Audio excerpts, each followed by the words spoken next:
offenses you have to prepare for, from Oklahoma State to Alcorn and now to Auburn. Right. We are. I mean, they're great offenses, and the one that we are going up against, one of the best in the country. Coach Malzahn, Coach Lashley do a great job calling plays, scheming it up. They've got a talented group of running backs, big offensive line, 4 returning starters, and the quarterback is a dynamic player. Fullback's big, physical, tough. And the tight ends, some of them look like they're wide receivers out there running around. So they've got a lot of weapons, a lot of talent, so it's going to be a big challenge. The quarterback was playing safety a couple years ago. Quarterback at this point? Oh, there's no doubt. I mean, he is fast. He's electric. Once he gets in the open field, he's a dynamic player.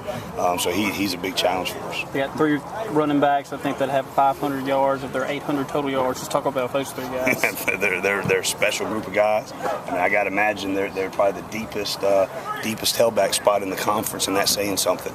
And I mean, they're all kind of different threats, but they're all dynamic players once they get in the ball in their hands.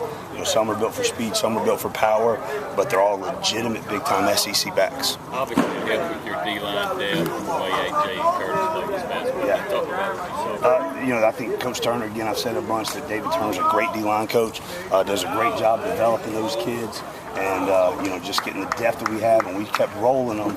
I think almost every 3 plays we were rolling them. Luckily we were fortunate enough. I think we were 86% 3 and outs on the day, which is what we expect. But the D-line had a huge part of that, and the depth of that spot is big for us. I know you want the sacks, but still those guys are like DBUs. Yeah, they were. The big thing that we've stressed the whole time, since January, is creating mayhem.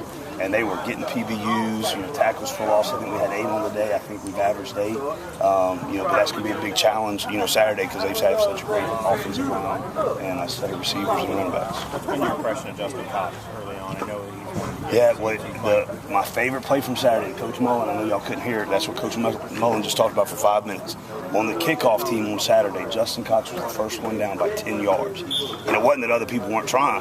They were running down too, but just Justin is such a dynamic athlete. And Coach Towns is doing a great job with him, getting him ready. And expect him to just keep getting better and better every week.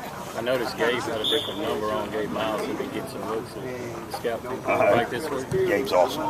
Great kid. I think he got a lot of juice points. I think he got a special number because of juice points. I don't know. When you look at Chris Jones, he joked after the game saying that he's partially a defensive tackle and a full defensive end. How has this transition kind of gone? Well, I mean, just the way Coach Turner teaches it, a 3 techniques, a 5 techniques, a 9 technique doesn't really change. The 2s, the 4s, the 7s, all the same thing. And just his development's been great. Some of the plays that he's in, I mean, you can see a physical difference in the way the plays are going, and things we ask him to do. So he's going to be a big time player. Obviously, linebackers are so key in this game against what Auburn has to do, get to the edge with their running backs. How key would it be getting a guy like a linebacker to get set?